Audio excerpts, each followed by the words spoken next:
پشت غذای افغانی شاید دق شده باشه بگی بخور. بس از دیگه نمیفهمم.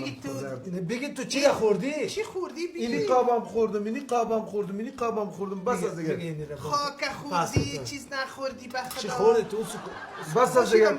واقعیتش از این بگی اون چکه کو باز بخور. زیاد خوردم دیگه نمیشه دیگه. بگی تو. استخوان دارم.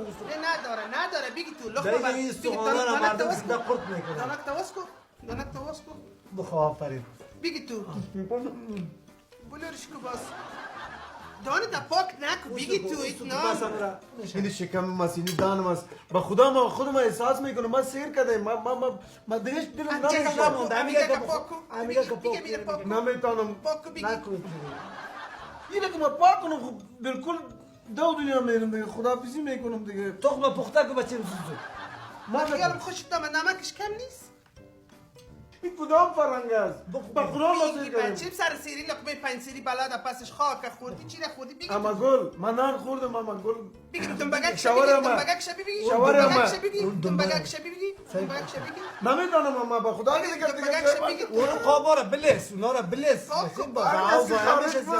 داره میگن ثواب کاسه لیسان را جدا کرد و شیر نشدی بخو اینا را کاسه را خلاص. بگی دیگه جای نمیشه با خدا سیر کردم دیگه. بگی بچه چی بگی. اما چی خوردی بگی.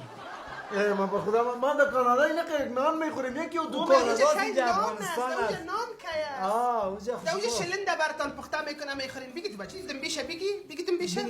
بگی تو کار تخم میایه بخیر بگی. بس از دیگه. تو بگی باشه یک لقمه دیگه هم بر. بس از دیگه. بگی.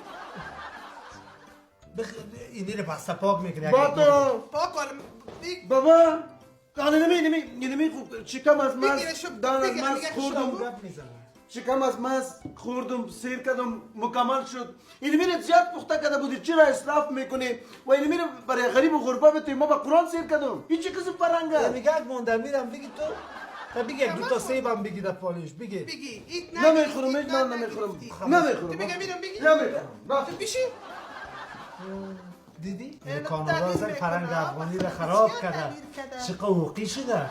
شالانی تو تیمکیش تخم ساعت تخم بیار جبان بچه. یا کجا رفتی تخم